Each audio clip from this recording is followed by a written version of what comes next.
Who would believe it? This place, one of the most spectacular I ever seen, which I could almost call paradise, was a branch of hell 120 something years ago.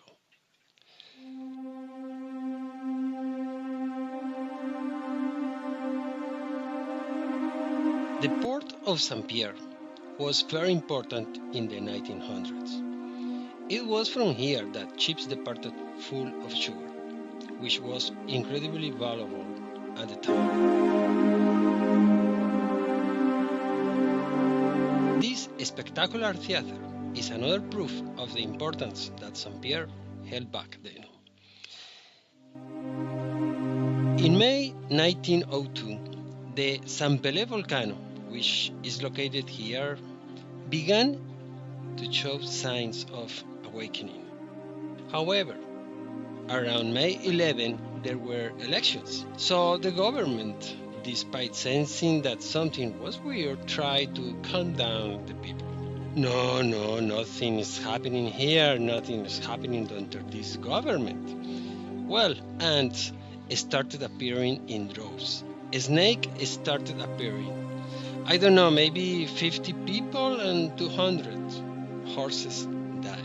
Complete chaos. Animals started coming down, probably because of the heat, they smell gas or something. However, people thought, well, the volcano is way over there, nothing's going to happen. Did see fumaroles and that something was going on May 7th, one of the prisoners escaped from jail, went out drinking and partying, and came back drunk after the party.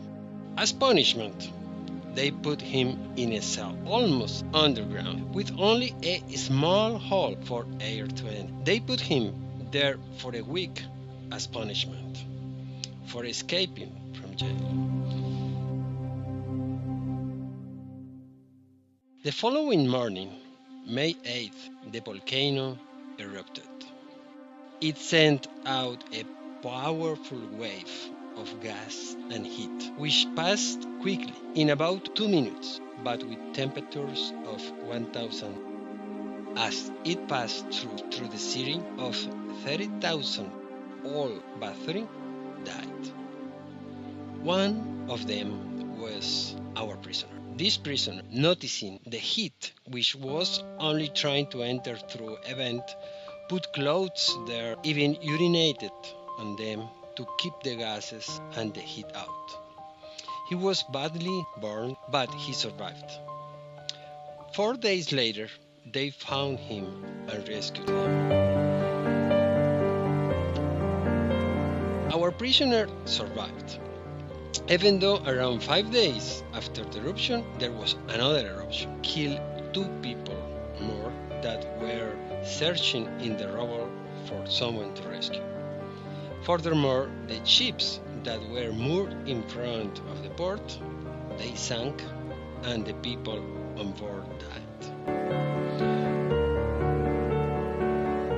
One of the ships, the captain was Italian, and he said, "No, if Vesuvius were like this volcano right now, I would run for it." The ship was only half loaded, and he, despite threats, hardships, and everything, said, "No, I'm leaving," and he left. And he was saved.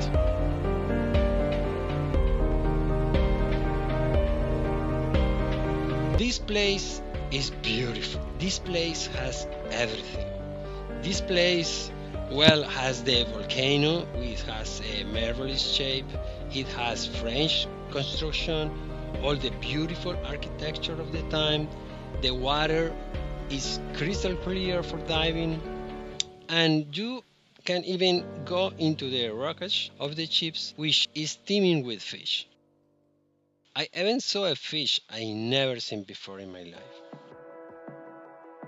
Today, only 4,000 people live in the city. It is no longer an important port, it's more a historical and touristic site. It's very nice to walk around the city, and you can find restaurants and bars.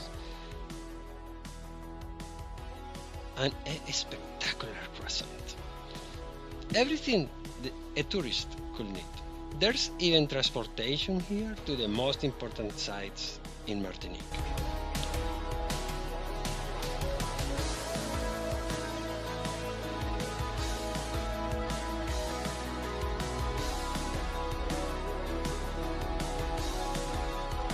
May is just starting.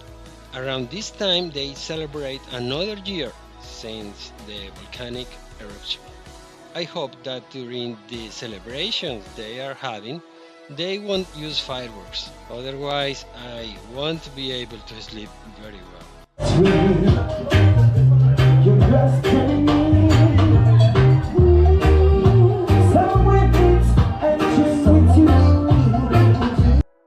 Well, our friend who was imprisoned had problems because they didn't know why he was in prison. He apparently was a person who drank a lot and got into a lot of trouble. After they saw that he hadn't done anything serious, they released him. He moved to the United States with a circus that chose him as the one who had survived and that he was something spectacular. And he did very well. But well, he ended up in trouble again because of his risk. He even went to jail. And then he went to live in Panama.